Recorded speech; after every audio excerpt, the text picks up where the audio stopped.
Je suis avec Faustine aujourd'hui. Bonjour Faustine. Bonjour. Je suis ravi de pouvoir te rencontrer une championne olympique, c'est toujours un moment particulier. Est-ce que tu vas bien?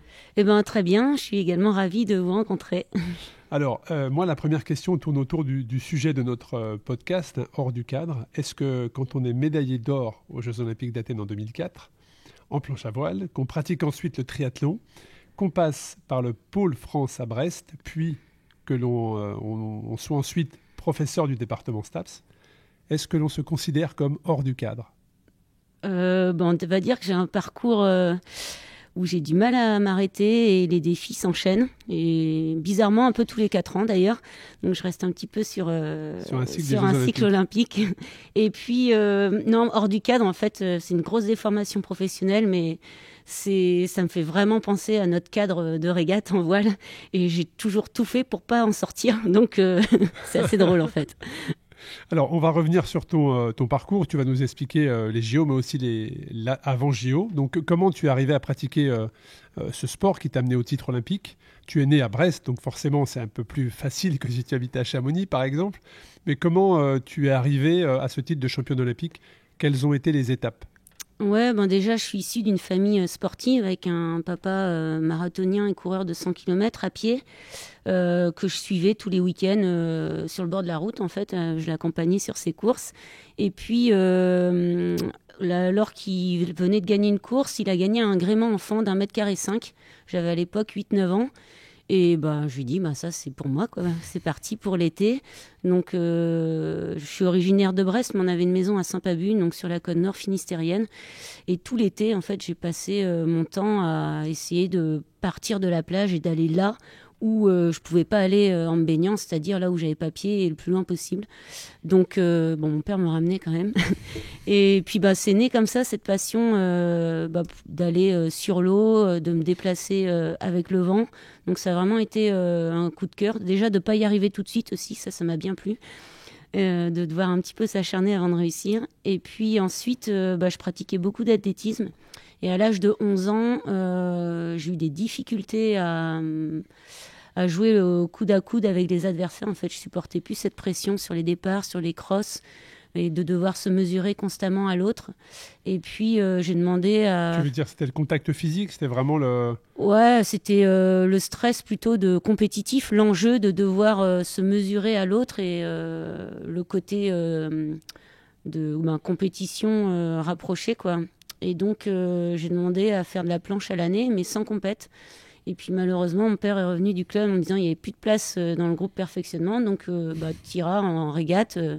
Je dis, non, je ne veux plus faire de compète. Et puis, il me dit, non, mais dans le groupe compète, tu vas aller sur l'eau le mercredi, le samedi et parfois le dimanche. Je dis, ok. J'ai signé. Et là, c'est le bon argument. Voilà, j'ai rencontré des amis que je côtoie toujours maintenant. C'est devenu vraiment un groupe... très très rapprochée. Et puis j'ai progressé comme ça au fil des années. Donc au bout de 2 ans, je me suis retrouvée projetée sur un titre de championne du monde cadette qui avait lieu à Brest en plus. Ça devait être en 94. Ensuite, 2 ans après, 96, championne du monde jeune. Et puis j'ai gravi tous les échelons jusqu'à arriver en équipe de France en passant par le pôle espoir, pôle France, l'espoir études. Donc tu as suivi le cursus classique. Voilà, et tout était sur place à Brest. J'avais pas besoin d'aller à l'internat parce que l'établissement scolaire où les études étaient aménagées, c'était aussi sur place. Les conditions étaient réunies pour que tu sois bien donc, dans ta tête. Voilà, donc du club. Et puis j'étais toujours licenciée dans mon club à Brest, les Crocodiles de l'Elorn. Et puis il y avait le pôle comme vraiment l'antichambre pour nous préparer au niveau avec la préparation physique, plus tard la prépa mentale. Et puis voilà. Et je suis arrivée du coup en 97 avec une 3e place au championnat d'Europe senior. Et là, c'était ticket d'entrée dans l'équipe de France. Et donc, équipe de France, j'ai rejoint un groupe qui se préparait pour les Jeux de 2000 à Sydney. Mais moi, les Jeux Olympiques, jusqu'alors, je suivais ma progression et puis sans regarder. Pas dans un coin de la tête, c'était quelque chose qui était inaccessible ou tu disais on verra plus tard? Ouais, en fait, fallait que pour moi je passe tous les échelons et à partir du moment où j'avais pas encore été championne du monde, j'étais pas encore au jeu, quoi. Et donc, je me suis retrouvée avec cette équipe de France, avec Maude, Herbert, qui à l'époque venait déjà de faire les 2 premiers Jeux Olympiques en planche en femme, puisque c'était 92-96. Et très vite, je me suis retrouvée première mondiale sur le cumul de plusieurs régates. Et là, tout le monde m'y voyait. Seulement, au moment des sélections, c'était sur 3 épreuves, très, très allongées dans le temps, sur plusieurs mois. Je suis passée à côté. Et puis... Alors, t'es passée à côté ou on t'a aidé? Ou on t'a aidé à passer à côté? Non, je me suis aidée toute seule, en fait. Tu anticipes une de mes questions, en fait. C'est ça, parce qu'effectivement, tout le monde te voyait au JO, sauf une participante qui te redoutait tellement, si j'ai bien lu ton histoire, te redoutait tellement qu'elle t'a aidé à ne pas être qualifiée, en fait, c'est ça? Ça, je l'ai compris bien plus tard. Alors déjà, j'ai une grosse pensée aussi pour Lise Vidal, contre qui je me battais à l'époque, qui malheureusement nous a quittés il y a une semaine. Donc une partenaire d'entraînement et ma plus grande rivale et celle qui m'a probablement fait aller là où j'ai été aussi chercher cette médaille. C'est qu'elle, dans le jeu de dualité, de se mesurer à une personne identifiée et sans jouer le classement général, mais vraiment être devant cette personne, elle était très forte à ce jeu-là et moi, je ne savais pas jouer à ça. Donc moi, ma seule manière de régater, c'était d'aller jouer la gagne, quoi. Et puis, les adversaires, elles ont joué un petit peu à ce jeu-là. C'est que, elles voyaient très bien la concurrence parce qu'il n'y a qu'une place au jeu entre ces deux Françaises. Et puis, elles ont un petit peu, elles savaient aussi quelles étaient les régates de sélection. Et elles ont cherché à jouer un petit peu avec ça. Et je me suis bien fait embêter pendant toutes ces épreuves à jamais comprendre pourquoi j'avais pas un vent clair de tout le bord de près, quoi. Donc, voilà, j'étais bien innocente et ça m'a bien fait comprendre aussi que il me manquait une partie encore pour pouvoir aller chercher ce titre et cette médaille. C'était de réussir à jouer avec les règles, de réussir à m'imposer mentalement et dans un duel. Et ça, j'ai appris à le faire pendant 4 ans, quoi. C'est quoi? C'était de la gestion de la stratégie de course? C'était de la gestion de mettre en perspective une saison et de savoir... comment se passer au bon moment? C'était à la fois psychologique, c'était à la fois jouer non pas seulement avec sa vitesse, sa technique et son physique, mais aussi avec l'aspect tactique et les règles de course et les utiliser pour prendre un ascendant sur son adversaire. Ouais, dans ce que j'ai lu sur ton parcours, il y a une certaine Barbara Kendall qui se détache, qui t'aurait dit effectivement je te redoute tellement pour les JO qu'en fait j'ai tout fait pour que tu ne sois pas sélectionnée.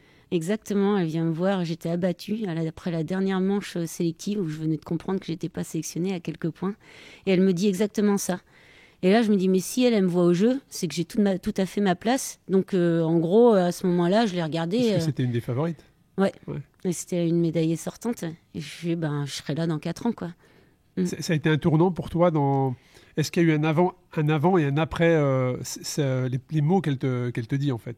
Ouais, complètement, parce que jusqu'à présent, je suivais ma progression et c'était la première fois où je me retrouvais stoppée et où j'arrivais pas là où je voulais. Et donc, à partir de ce moment-là, j'ai fait, maintenant, je prends les choses en main, je vais être là dans 4 ans. Et qu'est-ce qui me manque, qu'est-ce qu'il faut? Et puis là, c'est une analyse très professionnelle de tous les déterminants de la performance, à aller décomposer le physique, le tactique, le mental. Je me suis entourée d'un préparateur physique, d'un préparateur mental, d'un entraîneur. Donc là, de ce que tu dis, grosse motivation derrière, et grosse ouais, revanche et puis, à prendre. voilà, je suis devenue, j'ai vraiment pris ça de manière pro. Donc tu étais déjà numéro 1 mondial. Ouais. Et là, de par le fait que, pour une raison, on va dire, externe, tu ne puisses pas aller aux Jeux Olympiques de Sydney, tu décides de franchir, voire même pas un cran supplémentaire, mais plusieurs crans supplémentaires, et tu professionnalises ton sport, ta passion, comme tu l'as dit, en analysant tout ce qui va faire la performance et en y mettant une réponse en face. Exactement. Et ça t'a pris combien de temps pour avoir un staff ou te dire, voilà, là maintenant j'ai tout ce qu'il me faut, j'ai répondu à toutes les interrogations, cap sur les Jeux Olympiques de 2004? Ça m'a pas trop pris de temps puisque finalement tout était là. Ouais. Il suffisait juste que je tende la main. Ouais. Et que jusqu'à présent, j'étais un petit peu dans un mode, je vais m'en sortir toute seule. Et j'ai appris à travailler avec des gens à ce moment-là, avec des partenaires d'entraînement, avec toutes ces personnes référentes. Et oui, là, on a vraiment collaboré ensemble. Et ça m'a appris aussi à vraiment travailler en équipe, ce que je n'avais pas encore accepté jusqu'à présent. Et alors, tu parlais tout à l'heure de tes titres de championne du monde. Donc, tu as eu des titres de championne du monde dans les catégories jeunes, mais une fois que tu bascules, c'est les seniors. Moi, j'ai compté 7 podiums. Ma question, c'est est-ce que tu échangerais un podium ou est-ce que tu échangerais ta médaille de championne olympique contre 2 titres de championne du monde? Parce que tu es toujours présente, en fait. De 98 à 2006, c'est 3e, 2e, 3e, 2e, 3e, 3e, 2e, 3e, pardon. Et dans tout ce que tu as mis en place pour performer, C'était quoi le petit truc manquant? Peut-être l'enjeu. Pour moi, les Jeux, ça représentait la régate ultime. C'était plus qu'un championnat du monde. C'était là où tous les sports étaient représentés ensemble. Ça réunissait toute cette famille olympique. C'était le must. Et puis ouais, c'était vraiment cet objectif-là.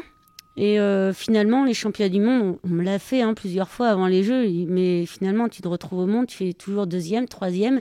Et le dernier cap, tu le passeras jamais en fait. Et je leur répondais, chaque championnat du monde, c'est pas la même adversaire qui est devant, c'est pas les mêmes conditions qu'on rencontre. Et puis, en fait, le calcul, il est pas compliqué. J'ai réussi à terminer devant chacune de mes adversaires au moins une fois. Il suffit juste qu'au jeu, je fasse devant elle tout en même temps. La réponse était simple. Je suis partie en tête, avec ça en tête au jeu, quoi. Parce que c'est vrai que la médaille des Jeux arrive après 6 championnats sur le podium. Est-ce que c'était pour toi une réponse à toutes ces personnes qui te disaient « mais il te manque un truc » ? Sûrement aussi. Et puis une réponse à moi-même. Et puis une réponse bien plus profonde puisque j'ai perdu ma maman à l'âge de 11 ans. Et je pense que j'avais aussi envie de prouver, et c'est ce que j'ai dit à la ligne d'arrivée, c'est que la vie vaut le coup d'être vécue. Et quand on a un objectif en tête, un rêve, et qu'on se donne les moyens d'y arriver, c'est possible. Et ce message, il était tellement fort que finalement, après cette médaille, je dis ça y est, je l'ai passé mon message, j'étais soulagée, j'avais été chercher ce que je voulais, puis finalement, c'était peut-être une autre page qui allait se tourner, et la planche... J'avais du mal à savoir pourquoi j'y retournais, quoi. On en parlera après des Jeux de Pékin, je crois, qui arrivent derrière. Mais ne serait-ce que sur ces JO de 2004, donc tu es sélectionné. Comment tu découvres, comment tu appréhendes les Jeux Olympiques? Est-ce que pour toi, tu as un regard émerveillé et tu as les yeux grands ouverts dès que tu vois, tu arrives dans le village olympique, ou est-ce que tu es vraiment focus sur ta compétition? Je suis complètement focus. En fait, je prépare les Jeux Olympiques comme un championnat du monde. Donc, j'essaie de conserver uniquement autour de moi tout ce que je connais et de ne pas me laisser intriguer par des éléments que je ne maîtrise pas. Donc, je ne vais pas à la cérémonie d'ouverture. Je reste toute seule dans le village. Je suis dans mon bouquin sur tous les transferts entre la marina et... le fameux pacte des loups. Ouais, exactement. Qui m'aura accompagné sur tous les transports et vraiment dans ma bulle, parce qu'il pouvait y avoir les adversaires à côté dans le bus qui parlaient. Je les voyais pas, quoi. J'étais dans mon bouquin. Et dans les interviews que j'ai pu lire également, tu expliquais que pour toi, c'était une manière de ne pas avoir de contact aussi visuel avec un éventuel adversaire ou une personne qui aurait voulu éventuellement te déconcentrer. C'était une manière de rester concentré justement dans ta bulle sur ta compétition et ton épreuve. Ouais, le but c'était de garder son énergie pour le moment du départ sur l'eau et de ne rien gaspiller à terre, parce qu'il y a vraiment une petite lutte d'influence qui s'installe très vite. Et je voulais rester vraiment m'économiser au maximum et pas perdre d'énergie là-dedans. Donc c'était en plus c'est mon entraîneur qui me l'a proposé, ce bouquin, avant les Jeux, Pascal Chollet. Et il avait choisi le bon parce qu'il m'a vraiment passionnée. Et voilà, donc ça c'était ma stratégie pendant les Jeux d'Athènes. Et du coup, quand on rentrait au village, pareil, je mangeais avec l'entraîneur, avec les personnes que je connaissais. Et puis finalement, j'ai rien vu des Jeux, quoi. C'est ça qui est terrible. Et en plus, la voile, ça dure 10 jours, donc presque sur toute l'étendue des Jeux Olympiques. Donc quand j'ai terminé mes Jeux, 2 jours après, c'était la cérémonie de clôture. Et puis tout le monde rentrait, quoi.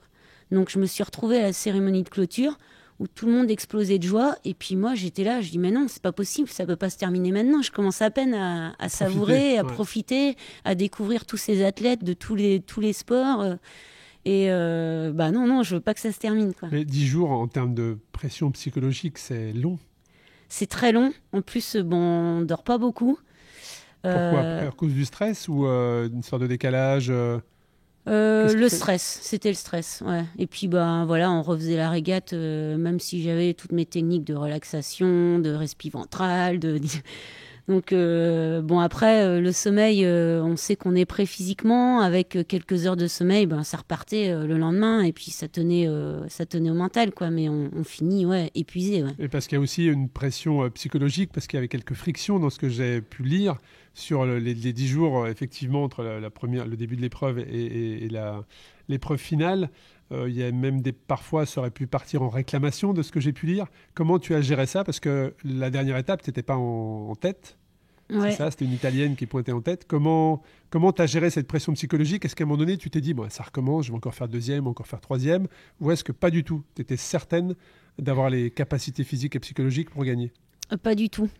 En fait, la veille, je fonctionnais vraiment manche après manche. Chaque course, pour moi, c'était une finale. Et puis, il fallait que je fasse un reset et que Tu j'y faisais un aille. reset à chaque fin Et de- puis, la veille de la médaille... Enfin, non, c'était pas la médaille Race à l'époque. La veille de la dernière course, on a eu une petite altercation avec Alexandra Sansini. La tension montait depuis le début de semaine parce qu'on savait qu'on jouait à quelques filles. Hein. Il y avait Lila Ishan, la hongkongaise médaillée d'or sortante, Barbara Kendall, Alexandra Sansini, et puis l'outsider, la chinoise qui débarquait un petit peu dans ce petit groupe de tête. Et avec Alexandra, ouais, ça faisait des années qu'on se battait pour passer l'une devant l'autre. Et puis d'ailleurs, je m'en étais servi pour réussir à travailler cette notion de duel sur un championnat d'Europe avant. Et du coup, elle est venue me chercher un départ. Donc, elle a voulu réclamer. J'ai protesté en réclamant aussi, en faisant valoir, moi, ma vision de la règle de priorité au vent sous le vent. Et puis, toute la manche, à chaque fois qu'on se croisait, on se pourrissait. Et aucune de nous n'a réparé. Et arrivé, je finis la manche juste devant elle. Et j'attends, je me mets en position d'attente sans aller voir mon entraîneur au comité pour voir si elle réclamait. Je réclamais aussi. J'attendais juste. Je voulais pas être celle qui allait réclamer parce que je voulais éviter ce tapis vert de me retrouver en règle de course. C'était pas trop mon truc. Je voulais que les choses se jouent sur l'eau. On sent la prise d'expérience par rapport à 2000. Et voilà. On sent la prise d'expérience. Oui, on l'a un peu travaillé. Et donc, Alexandra me voit au bateau et elle croit que j'ai réclamé. Donc là, à l'italienne en plus, ça monte un petit peu en tour. Et donc, je lui dis non, j'attends juste de voir si tu réclames. Elle me dit, tu réclames? Je dis non, je réclame pas, sauf si tu réclames. Et donc, ça a duré un petit peu comme ça. Les entraîneurs, ils savaient plus quoi faire. Au point que, on n'a pas réclamé. On a refait une autre course. On est rentré à terre. Donc, on avait chacun une personne de la team, moi qui me suivait partout, savoir si j'allais déposer un dossier de réclamation. Nous, on avait, notre kiné qui suivait l'italienne pour faire de même. Une grosse part de déstabilisation aussi. Ah ouais, ça a été une lutte d'influence énorme. Et au final, l'heure de fin de dépôt de réclame sonne. Personne n'avait posé de réclame. Donc, tout était prêt. Hein. On avait chacune nos feuilles et on se regardait. Et puis, comme ça, moi, je me dis, bon, très bien, ça se jouera sur l'eau demain, quoi. Et vas-y, raconte-nous la suite, parce que moi, je connais la suite, puisque je me suis renseigné sur ce parcours. Et qu'est-ce qui s'est passé sur cette dernière manche? Le lendemain, donc, du coup, Alexandra, on a eu beaucoup d'attentes. J'étais épuisée parce que, justement, cette séquence-là de la veille m'avait pris beaucoup d'énergie et j'étais vidée. Est-ce que ça t'a remonté en termes de motivation ou est-ce que tu sentais la fatigue arriver? Je la sentais, la fatigue, et puis surtout que les garçons finissent. Donc, avec le médaillé, il est connu. Et puis là, boum, le vent tombe et on ne sait même pas si on va la courir, cette course, quoi.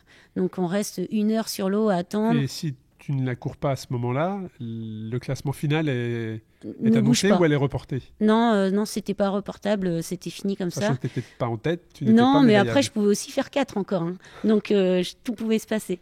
Et puis, là, finalement, le vent re-rentre. Et là, Pascal, je lui avais vidé mon sac. Je lui ai dit, j'en peux plus. Physiquement, je tiendrai pas. J'arrive même plus à pomper. Je peux plus m'échauffer. Donc là, l'entraîneur, en même temps, c'était une manière d'évacuer un peu son stress. Bien sûr, complètement. Malheureusement, il servait un peu à ça. Et puis là, je me dis, bon, alors, on fait le point. Et là, j'ai eu un éclair de lucidité.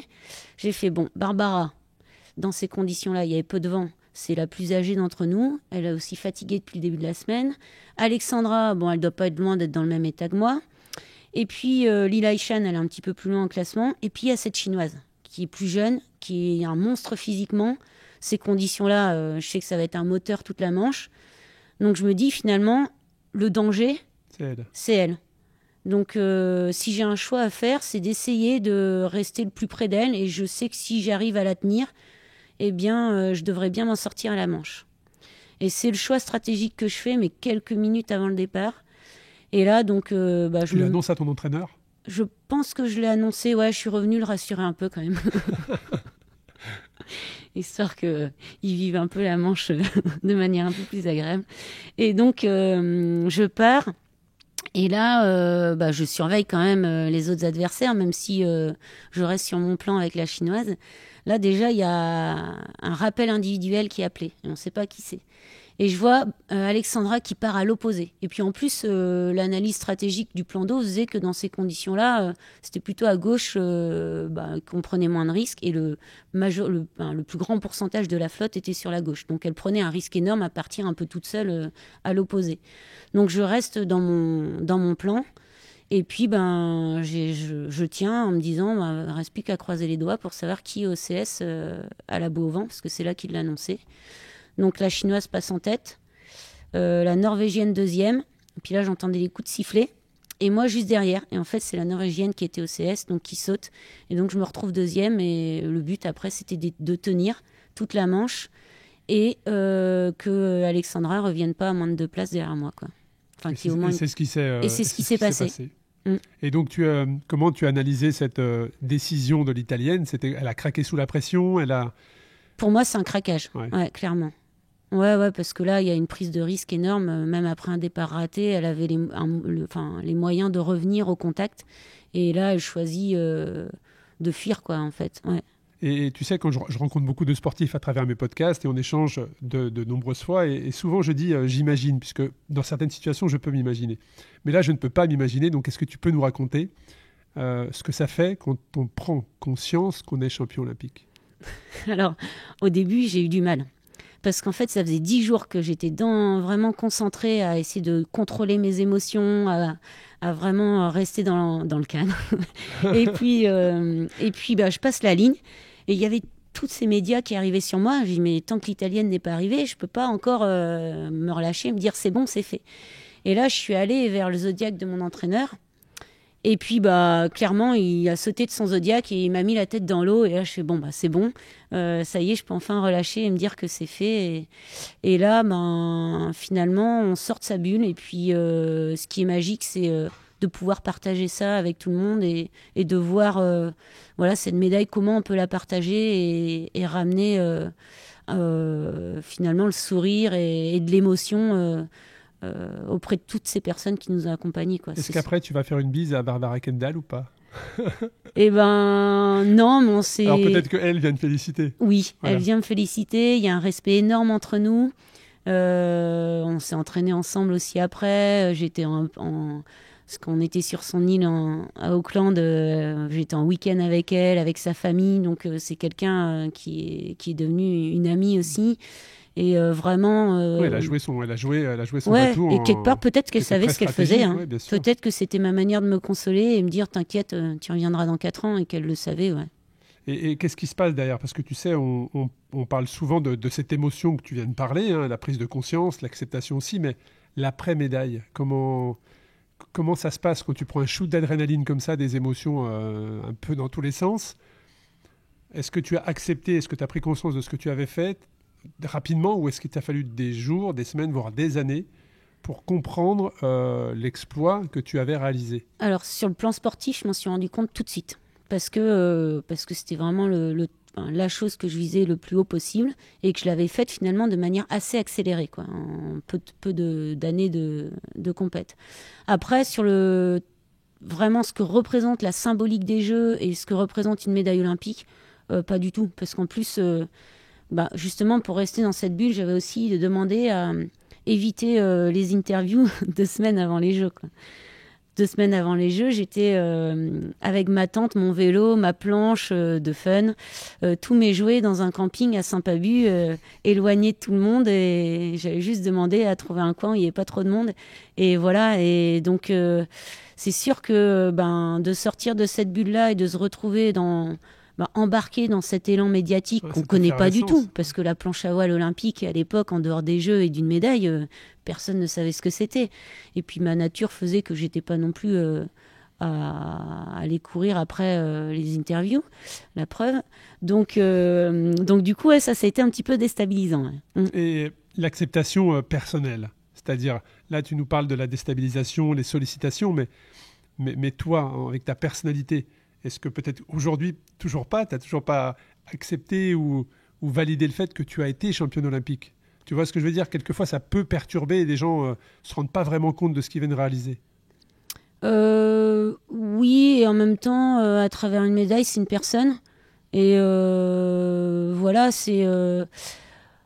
je pense être quelqu'un de tout à fait normal et qui a exploité ses capacités au max à un moment donné et que finalement, comme je dis, hein, c'était pas prédestiné, c'est vraiment quelque chose que j'ai construit et qui m'a transformé aussi, qui m'a amené beaucoup de confiance en moi, j'ai vraiment appris à me connaître à travers le sport et donc j'essaie de rester fidèle aux valeurs que j'ai véhiculées et qui m'ont amené jusqu'à là. Donc, est-ce que je m'en rends compte ça fait C'est une partie de moi, continuité quoi. pour toi. Ouais. Voilà. Et quand tu parles de confiance en toi, est-ce quand on a vécu tout ce parcours, ces titres, ces podiums, ce titre olympique, quand on a un souci dans la vie ou quelque chose qui ne se passe pas comme prévu, est-ce qu'on se dit, après ce que j'ai fait, après ce que j'ai vécu, ce que j'ai été capable de construire, on va surmonter?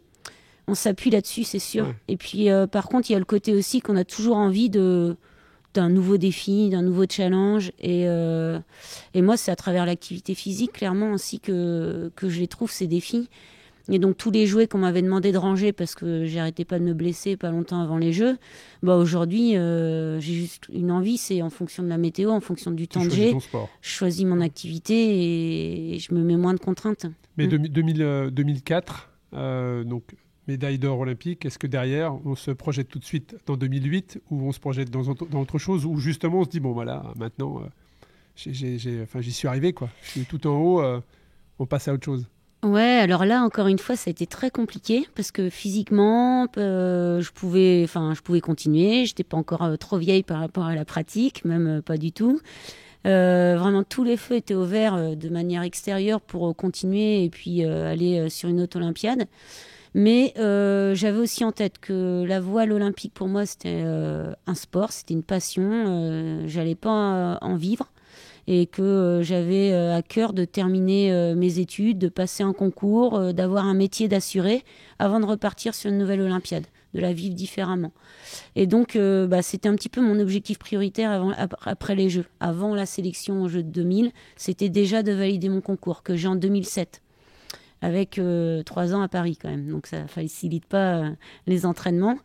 Et d'où le triathlon, c'est-à-dire qu'à Paris, je pouvais plus rester dans une salle de muscu toute seule à faire mon programme. Ça va être compliqué quand on passe effectivement de l'endroit où tu as grandi, de la discipline que tu pratiques à la région parisienne. C'est perturbant, c'est-à-dire que tu rentrais en Bretagne tous les week-ends? Ouais, soit en Bretagne, soit à Marseille, soit sur des lieux où on allait s'entraîner à l'étranger. Donc j'avais du matériel un peu partout. C'est difficile à vivre psychologiquement parce que là, pour le coup, j'imagine qu'il y a peut-être une baisse des capacités physiques, une baisse du niveau physique que tu pouvais déployer avant. En fait, non, parce que j'ai encore augmenté mon capital physique en me mettant triathlon à cette époque. Donc, tu as compensé comme ça, en fait. Ouais, okay. Et on changeait de support, on passait sur la RSX, qui était un petit peu plus exigeante et puis qui redemandait vraiment une adaptation technique nouvelle. Donc, du coup, j'essaie de me projeter en me disant que c'est un nouveau défi et que, après les Jeux de 2004 sur la Mistral, c'est une chose. Maintenant, j'ouvre une nouvelle page et je me prépare à un nouveau challenge sportif avec des jeux qui ne seront pas au même endroit, des adversaires aussi qui ne seront pas les mêmes parce que la nouvelle génération est arrivée avec ce nouveau support. Et donc, j'essaie de construire cette Olympiade dans cette perspective-là. Mais au fond de moi, il manquait encore un truc, quoi. Donc, que j'avais évacué au Jeux de 2004 et j'avais plus rien à prouver en fait. Donc, c'est quoi? C'était cette flamme, cette petite flamme, ce truc qui fait que tu vas plus loin dans ton entraînement, que tu fais plus de sacrifices, tu le ressentais plus? Non, et puis en fait on savait tout ce qu'il avait fallu faire pour y arriver et devoir le refaire. Ouais, bien sûr, je comprends. En fait ça devenait plus dur, quoi. Est-ce que tu te disais parfois, je me demande comment j'ai fait pour faire tous ces sacrifices? Ouais, comment j'étais aspirée comme ça, à jamais prendre ça comme un sacrifice, mais toujours aller chercher le petit truc en plus. Et chaque entraînement, je les prenais parce que c'était dans le programme, parce que je savais que j'allais en tirer un bénéfice, et puis que ça me rapprochait de cette médaille au jeu, quoi. Mais comment se passe 2008 alors?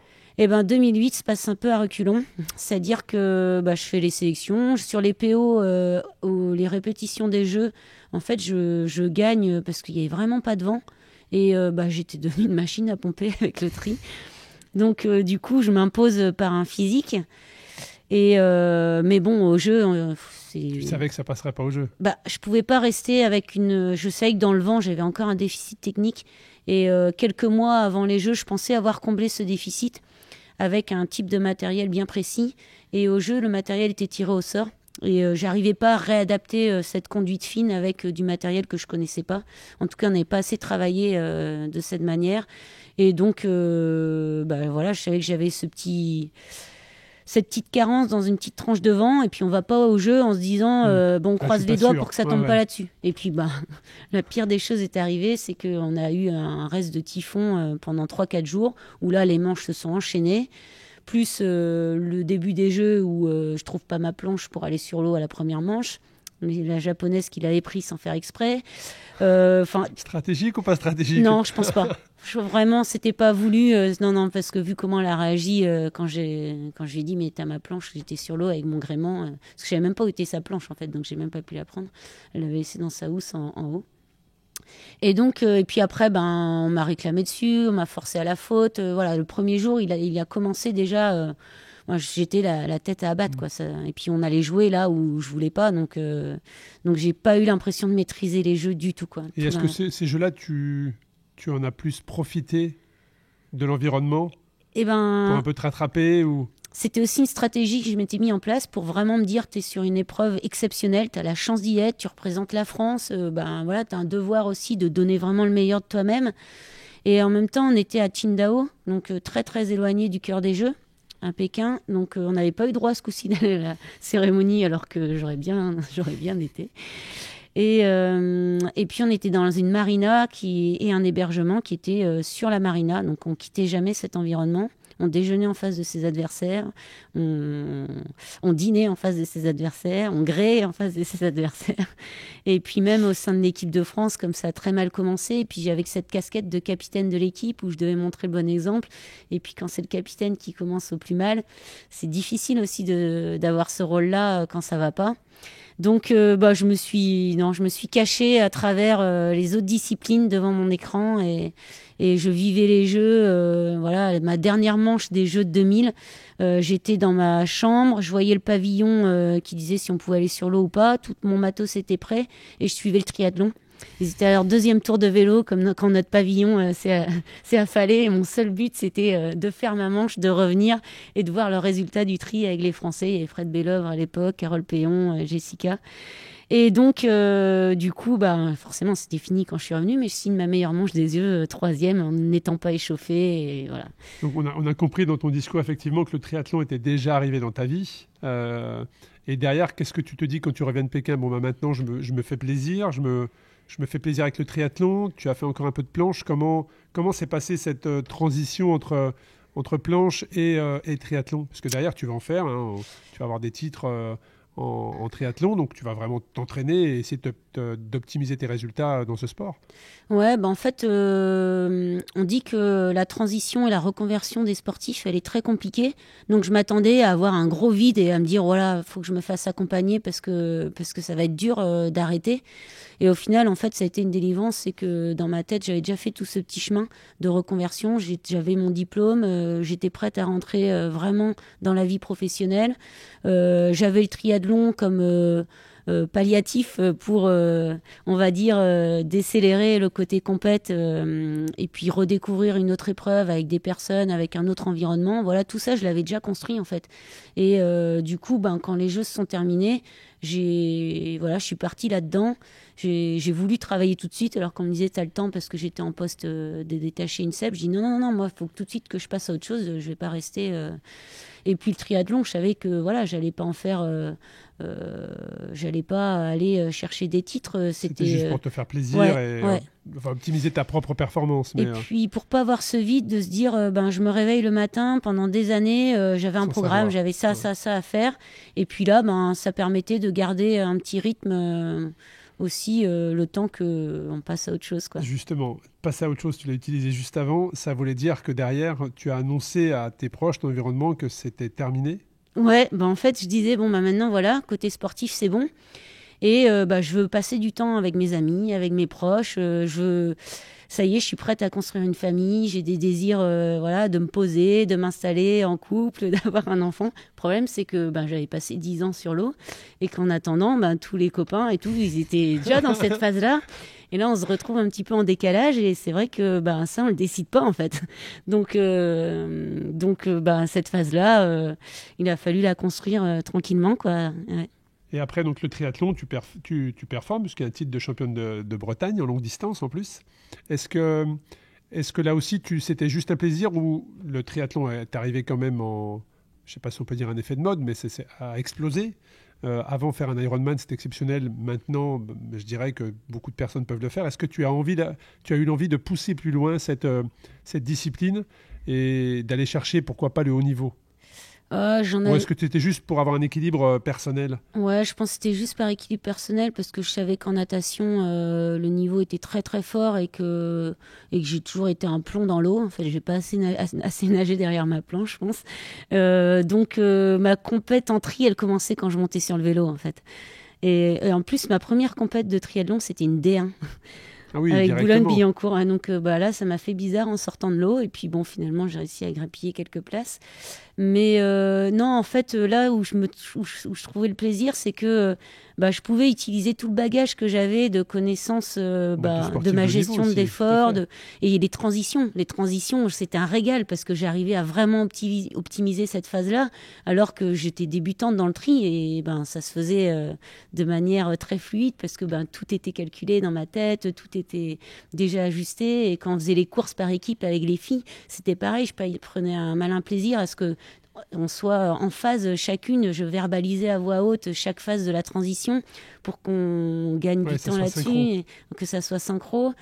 Et puis après, le triple effort, je trouvais sympa parce que je me suis quand même pas mal blessée. Et dans le triathlon, on avait toujours cette possibilité de pratiquer, si on était blessé, une grosse tendinite, on pouvait toujours nager ou rouler. Quand on avait mal à l'épaule, on pouvait quand même faire du vélo ou courir.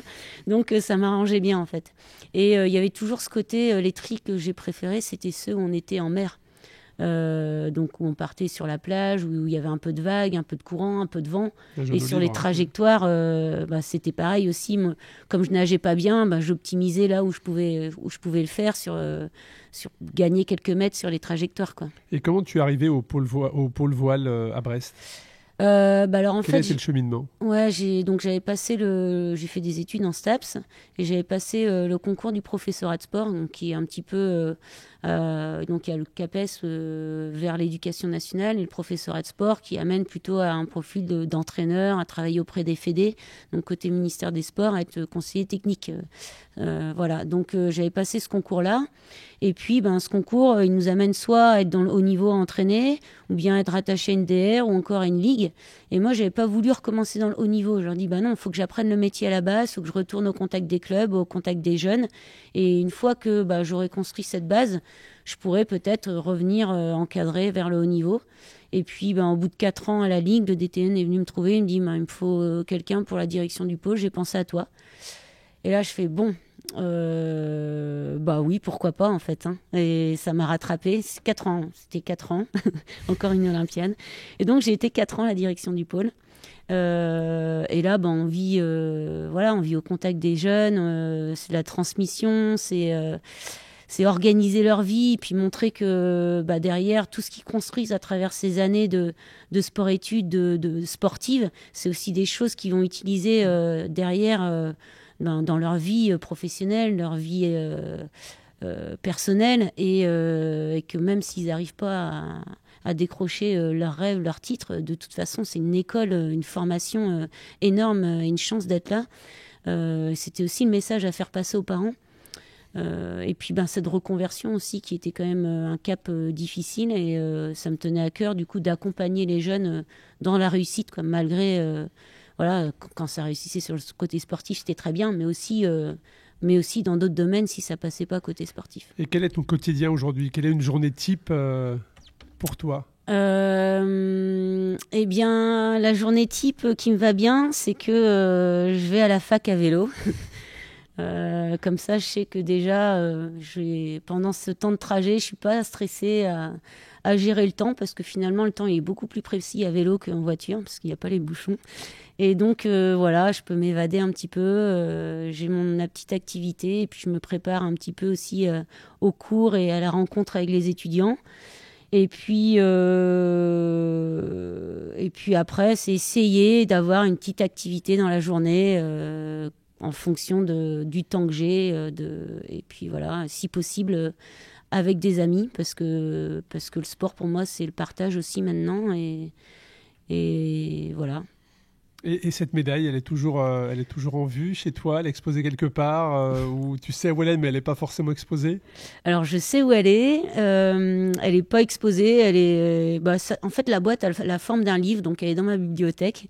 Et puis voilà. En fait, c'est pas l'objet en lui-même qui me parle, c'est vraiment toutes ces années pour y arriver et puis tout ce que j'en retiens. Maintenant que j'ai mon fils aussi, lui, forcément, un objet où quand je rencontre des classes ou voilà que on me rappelle, n'oublie pas la médaille, donc je suis obligée de le noter, hein. Faut pas l'oublier, donc ça c'est l'acte manqué à chaque fois. Mais ouais, je sais que c'est une valeur symbolique et que ça représente quelque chose pour les autres, mais pour moi, voilà, cet objet, c'est vraiment tout ce que j'ai mis en œuvre pour y arriver et tout ce que j'ai pu partager pour l'avoir qui compte. C'est important, ouais. Ouais. Et quand tu vois aujourd'hui ta discipline, celle qui t'a amené au plus haut niveau sur la plus haute marche du podium olympique, quand tu vois ta discipline, comment tu la vois évoluer d'ailleurs, cette discipline? Est-ce que tu suis déjà toujours les compétitions, les résultats, la pratique? Est-ce que tu pratiques toujours? Quel rapport tu as avec ce qui t'a amené au plus haut niveau? Alors pendant quelques années, j'ai peu pratiqué parce que quand on sort d'une discipline où on est vraiment, c'est quand on arrête sa carrière, qu'on est au mieux, qu'on est au top. Donc après, retrouver des sensations aussi fines et la même technique, la même préparation physique, on le retrouve plus. C'est difficile parfois parce que l'esprit a toujours les mêmes sensations. Exactement. Mais le corps ne les a pas. C'est ça.